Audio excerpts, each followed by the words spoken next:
Hey guys, thanks for joining me for another Dissidia Final Fantasy Opera Omnia video. Today we're going to do a character guide on Gladio, and as you can tell by my voice, I've upgraded from a frog voice to kind of a squeaky mouse voice, but I am feeling good enough to maybe start recording some videos here, so you'll just have to excuse my voice. We'll see how this one goes, and if I feel like I feel up to recording more, I'll try to get more character guides done, right? So keep that in mind. Also, I'm intentionally not playing any background music just because I can talk quieter this way, and I'm not trying to compete with that noise, and then that way guys can hopefully just hear clearly. I figure the less I have to kind of like expend my voice, the more videos I can do. And like if I record a video and it's gonna make my throat hurt again, then I'll probably stop. But we'll see. I'm actually feeling okay. I mean, as bad as I sound right now, I'm actually feeling a lot better. So hopefully I can start getting these character guides out to you guys, right? So I opted to start with Gladio here. And the reason why is because on the Yuri BT cycle, I think Gladio is actually like the best unit on both of these banners. He's really great for a few reasons. One, he's a counter tank that's just really obscenely good, and they made him way better with the C90 upgrade. And the other thing that makes Gladio so good is he's very low investment. He's just an LD only character, so you don't have to invest in an FR or BT, and he's freaking amazing, right? So he is somebody I highly recommend you pull for. I did not do a should you pull for this cycle, obviously because I was like super sick, and there's no point in putting out a should you pull after the banners drop. So that one just got skipped. But my quick synopsis on should you pull is I think Gladio is actually worth pulling for, but the rest of it's pretty skippable. So that's totally up to you, right? Okay, so let's start with Gladio's calls. He's actually got some decent calls. So his Tempest call here, basically it's Brave damage down 60% and HP damage down 20%. So it's a pretty good defensive call. And then the LD call, Impulse here, is Brave and HP damage taken minus 100%, and then 100% debuff evasion. So for protecting a single character, like these are really good calls you can use. I normally don't use Gladio's call, because normally you want to try protecting the whole party. So like if I wanted something really defensive, like my go-to is Raijin, right? So Raijin, or you could even use like Rydia to give the party like party-wide evade. Those are the type of defensive calls I usually use. So even though like I think his calls do some cool things, I don't really use his very often. But that's totally fine, right? All right.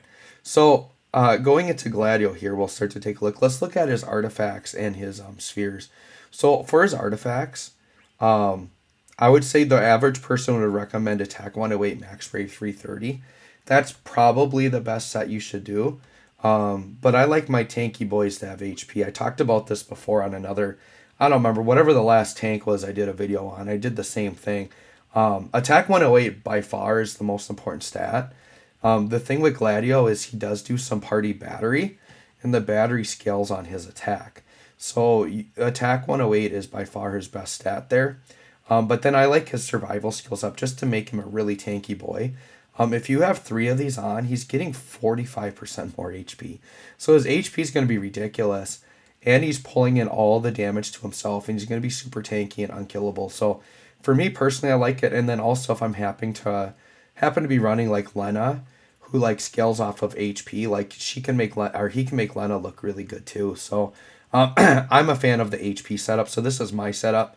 But I would say the average player, you want to do Attack 108 Max Brave 330, right? Okay. For the spheres, A slot, I would say once again, attack is probably the most important. Like attack and brave damage are really good here. You could give him melee attack, but because his battery scales on normal attack, you're going to get more mileage out of just a straight up attack buff. So I would actually opt not to do melee attack here, just do straight up attack. And so I think Jack is one of the best ones here just because you're getting attack and brave damage together. Another option is just you could do a really beefy attack up, I think would be the next best option right there, right? Okay. On the B slot, his own is actually really good because, you know, you're going to be using this guy in fights where the enemies are fairly aggressive. He's going to be taking a lot of HP damage. So it's basically going to be a nice party attack up whenever he's taking HP damage. So I like that there. You could do something like a Gabranth. A Gabranth would be decent on him also, just to help reduce party damage taken. But I like his own on him on the B slot.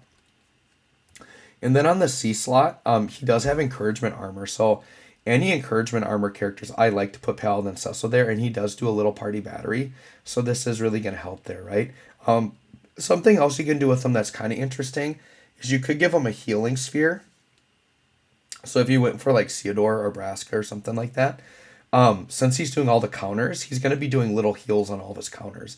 So if you want to give him a little bit more healing utility, that's not a bad option. I just like my encouragement armor Paladin Cecil combo, so that's what I'm going with there. Okay, all right, so let's go ahead and hop in. I'm actually going to demo him on the 6-man fight. I'm bringing 6 characters, but I'm probably just going to demo with the front 3 here. So we can hop in and show him off. The really good thing about him is they start him off with all of his buffs right away, so you don't have to like open with the LD. He's got everything set up, right? So he's going to start off with a free attack. In his free attack, you could open up with like his AA or his 15 or 35, whichever one you want to do. So it just depends on your preference. I'll open with the AA. This is normally used for a nice little spot heal, but it does do some nice buffs. It does max Brave and Brave gains up. So like it's just nice to have it on. And then sure, let's go ahead and show off Dawn Hammer here first. So Dawn Hammer is the 35 CP. It's going to do a Brave gain, which scales on his attack. It does a party battery based on HP damage actually for that one. And then he's going to get a buff called Crown's Guard Pride. And once again, he does have this at quest start. But it gives him attack up, max Brave up. And then the big thing with this buff is he gets Last Stand. So Last Stand is as long as he's above 50%, he can't be KO'd. He'll be left with 1 HP. So that buff is important to upkeep. Don't ever let that one fall off, right? Let's go ahead and let's put...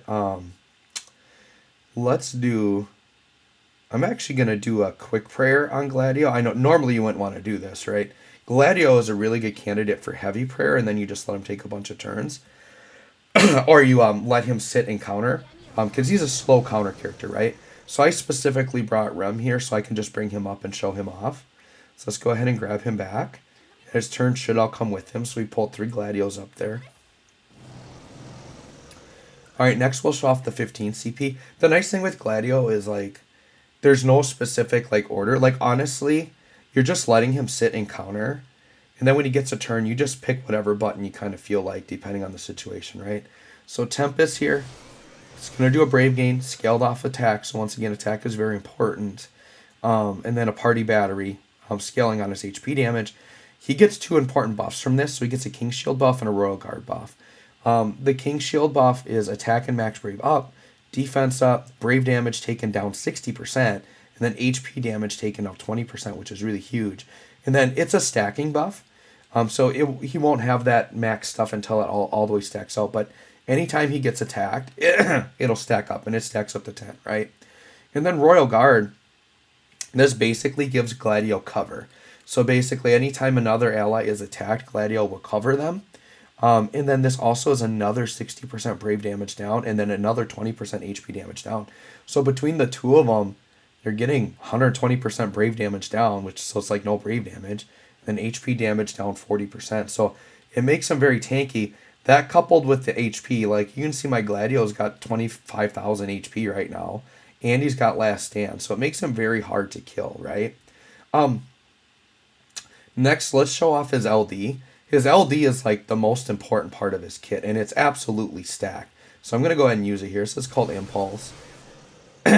You pretty much only want to use this for the most part when you want to refresh the very important buff you get from it. So the big thing is that it gives him a buff called Blink, and then the allies get a Royal Guard buff. So the Royal Guard buff, once again, is Brave damage taken down and HP damage down. So that's to the party. Okay, and then on his own, he's giving himself an extra 60% and 20% for the Brave damage and HP damage. So the party's getting that, right? Now the Blink buff is crazy. So it's going to give him the counter damage. So basically when he gets attacked, and if he covers and gets attacked, he's going to do a big counter attack. Now his counters aren't as strong as like Oron, but his Blink literally makes him invincible. And when he counters, he puts a knockdown debuff on the enemies, which lowers their attack and defense by 40%, right? But basically what Blink does is his Brave and HP damage taken is minus 100%. So literally he will take all zeros. So this blink buff is so crazy because he literally can't die. Anything single target, like, you can't lose, right? Because he's going to be covering your allies. And then he gets a brave damage up. And then the other thing that's busted is he has 100% debuff evasion too. So enemies that have really nasty debuffs, even if they're trying to debuff a single target, he'll cover, take the damage, and then he'll eat that debuff, and he'll evade it. So it's very, very good, right? So with this rework, the reason why he's so crazy is Blink normally was a 3-turn buff. Now it's an 8-turn buff. And I think at Quest Start he gets it for 6 turns. So you don't have to use the LD very early. So now it's literally, when you're in this mode, you're just upkeeping, really the two important ones are you want to upkeep Blink, and you want to upkeep the one that gives him Last Stand, which is his Royal Guard. Or not Royal Guard, sorry. It's the Crown's Guard Pride. You want to upkeep those, right? So now at this point, once again, you hold on to those LD uses until you really need to refresh that Blink. So now basically you just kind of press buttons. And what I do is I just alternate like a lot between the 15 and 35. That way you're just upkeeping everything. And then we'll get his EX up, right? Because his EX has to come up. So what I'm going to do with Rem is I'm actually like not going to bring Gladio up. I'm going to let the enemies attack and show off his counters. Now watch, Gladio literally just can't be touched. Once again, apologize for the voice, can't help it, sick. So Zombie Powder, I think this is supposed to debuff. But Gladio, look, just cover tanks it, and then he's going to counter. Okay, and once you see, the damage isn't crazy, but it does scale up in a force time. So, like, he's really good with Reno Force, for sure. Okay, and you can see we just pound through right there and just do more counter damage. So Gladio is just really good for that, right? Sure, let's pop a heal here.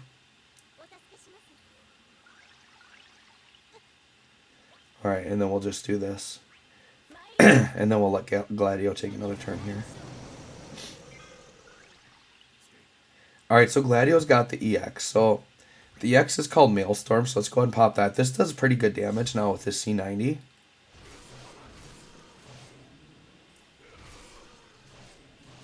Although I think the enemies have something reducing damage on right now. I'm not too worried about it. Yeah, that normally does a lot more damage. You can see Gladio, even on the all attack, he's tanking himself, and he's going to keep countering through, right? Okay. So Gladio on that EX.